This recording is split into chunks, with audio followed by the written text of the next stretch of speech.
Hello students, आज हम लोग पॉलिटी का पहला भाग 1 से शुरुआत करने जा रहे हैं। इसके पहले जो भी क्लास लिए थे वो बेसिक क्लास था इसका। आज हम लोग भाग 1 का शुरुआत करने जा रहे हैं पॉलिटी में। आइए इस पर हम लोग डिस्कस करेंगे। कहता है कि हमारे संविधान में 22 भाग हुए और 12 अनुसूची हैं, जबकि अनुच्छेदों की संख्या 450 प्लस है।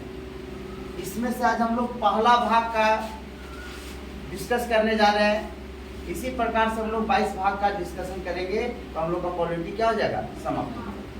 तो आइए, कहता है कि भाग एक इसमें क्या विषय वर्णन है, तो संघ एवं राज्य। भाग 1 में क्या वर्णन है, संघ एवं राज्य। और कहता है कि भाग 1 में संघ एवं राज्य वर्णन है तथा इसमें कहां से कहां तक अनुच्छेद आते हैं, 1 से 4 तक। तो आपसे 2 क्वेश्चन यहाँ ही पूछेगा कि बताइए भाग 1 में क्या वर्णन है, संघ एवं राज्य, और कहां से कहां तक अनुच्छेद है, 1 से 4 तक। उसके बाद कहता है कि भाग 1 किस अनुसूची के अंतर्गत आते हैं, अनुसूची 1। किस अनुसूची के अंतर्गत, 1। तब 3 क्वेश्चन यहाँ से क्लियर हो गया।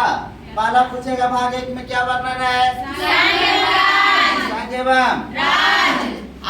भाग 1 में कहां से कहां तक अनुच्छेद है, 1 से 4। और अनुसूची कौन सा आता है, 1।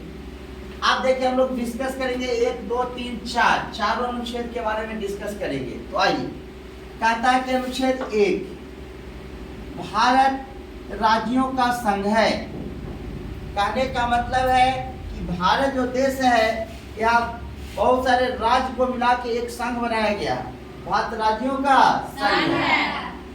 चलिए, भारत किसका संघ है, राज्यों का संघ है।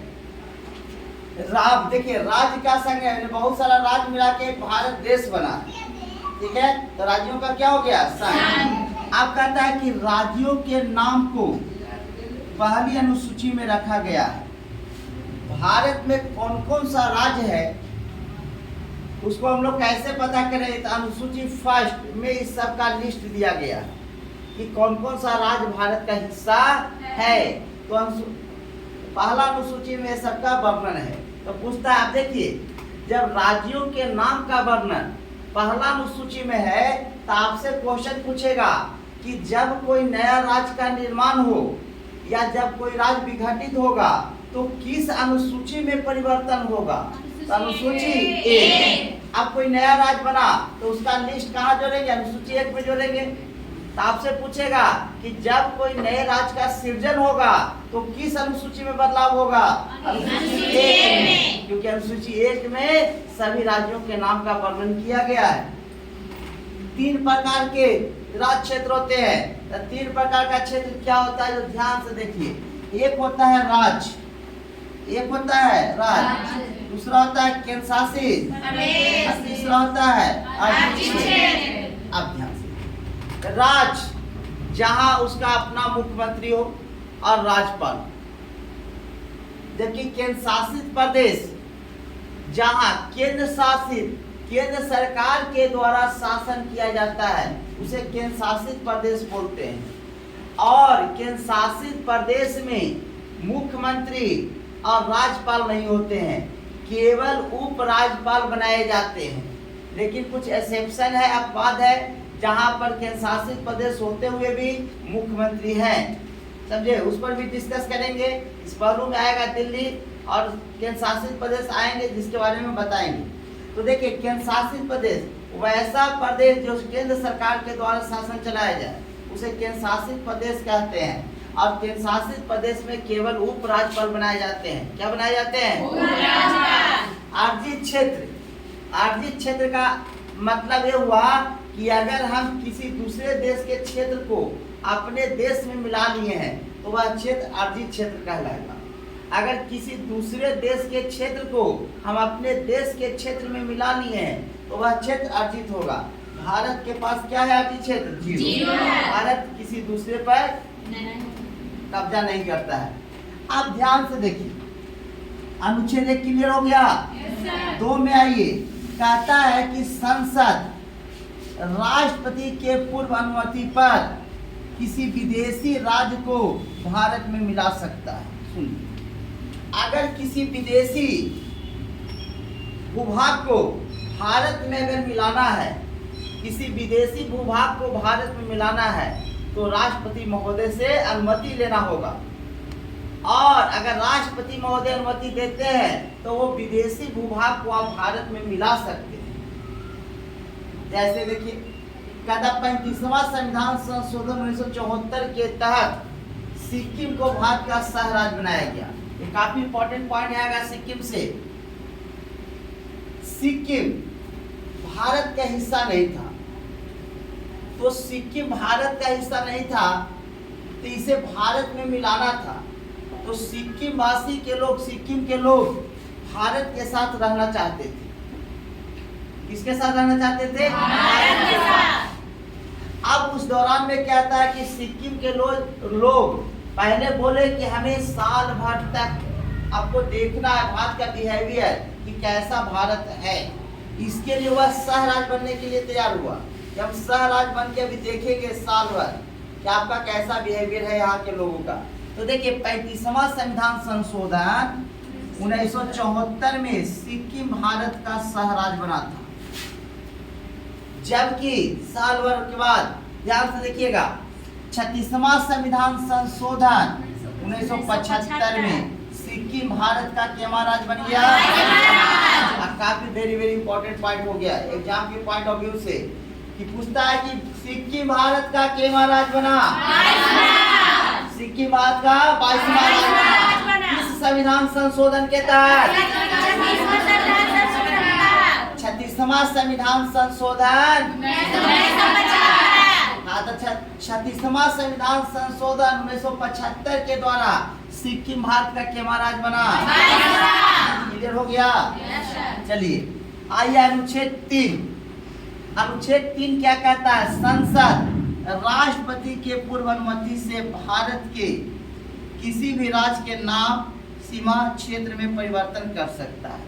अगर किसी राज्य के नाम में परिवर्तन कर सकते हैं, सीमा में परिवर्तन कर सकते हैं, क्षेत्र में परिवर्तन कर सकते हैं।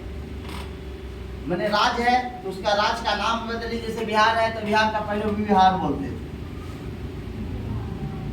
अब बताइए, कलकत्ता का कई बार नाम चेंज हुआ है, बेंगलोर का चेंज हुआ है। ये सब नाम है, क्षेत्र, सीमा में परिवर्तन अगर कीजिएगा तो अनुच्छेद 3 कहता है, अनुच्छेद 3 के तहत आप किसी भी राज्य के नाम बदल सकते हैं, उसका सीमा क्षेत्र अगर बढ़ा सकते हैं, ठीक है।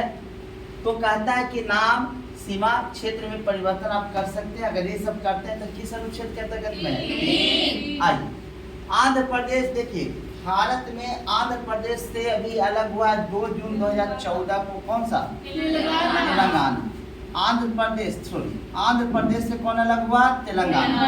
आंध्र प्रदेश से कौन अलग हुआ? तेलंगाना। 2 जून 2014। आप बताइए, बिहार से झारखंड अलग हुआ 15 नवंबर 2000 ईस्वी। 2000 ईस्वी में भारत के कितने राज्य बने? 3। अब बताइए, बिहार से झारखंड अलग हुआ, मध्य प्रदेश से छत्तीसगढ़ अलग हुआ और उत्तर प्रदेश से उत्तराखंड अलग हुआ था। अब देखिए, उत्तर प्रदेश से उत्तराखंड अलग हुआ 9 नवंबर 2000 ईस्वी को। मध्य प्रदेश से छत्तीसगढ़ अलग हुआ 1 नवंबर 2000 ईस्वी को। अब बिहार से झारखंड हुआ 15 नवंबर। आज जबकि अभी सबसे नया राज्य कह सकते हैं तो तेलंगाना, क्योंकि सबसे लास्ट में वो अलग हुआ है। आंध्र प्रदेश से अलग हुआ 2 जून 2014। तो जब भारत का सबसे नया राज्य तो तेलंगाना। अनुच्छेद 4 क्या कहता है? 4 कहता है, अनुच्छेद 4 कहता है कि 2 और 3 में जो संशोधन है, 2 और 3 के संशोधन को अनुच्छेद 368 से बाहर रखा गया है।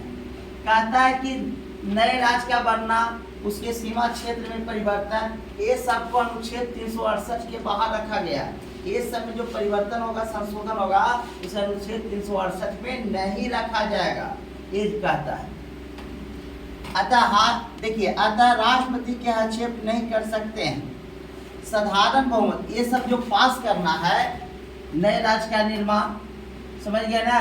और क्या कहता है कि सीमा क्षेत्र नाम में परिवर्तन, ये क्या कहता है आप साधारण बहुमत माने 50% से पास कर सकते हैं। पूछेगा कि 2 और 3 में जो संशोधन हो रहा है उसको कितना, कौन सा बहुमत से करेंगे, तो साधारण बहुमत 50% से आप पास कर सकते हैं। आइए संक्षिप्त में जो हम लोग पढ़े हैं इसका संक्षिप्त देखिए, इन ब्रीफ, संक्षेप में। अब इतना तो हम लोग कहानी की तरह पढ़ लिए, इसका इन ब्रीफ में देखिए 3-4 पॉइंट खाली याद रखिएगा, हम लोग का कहानी क्लियर है। आइए पहला संक्षिप्त में अब इसको देखते हैं। अनुच्छेद 1 भारत राज्यों का आपसे पूछा, अनुच्छेद 1 में क्या वर्णन है? अनुच्छेद 1 में क्या वर्णन है? अनुच्छेद 2 में नए राज्यों का उदय, नया राजा बना सकते हैं। अनुच्छेद 2 में क्या वर्णन है? आज बताए अनुच्छेद 3 में राज्यों के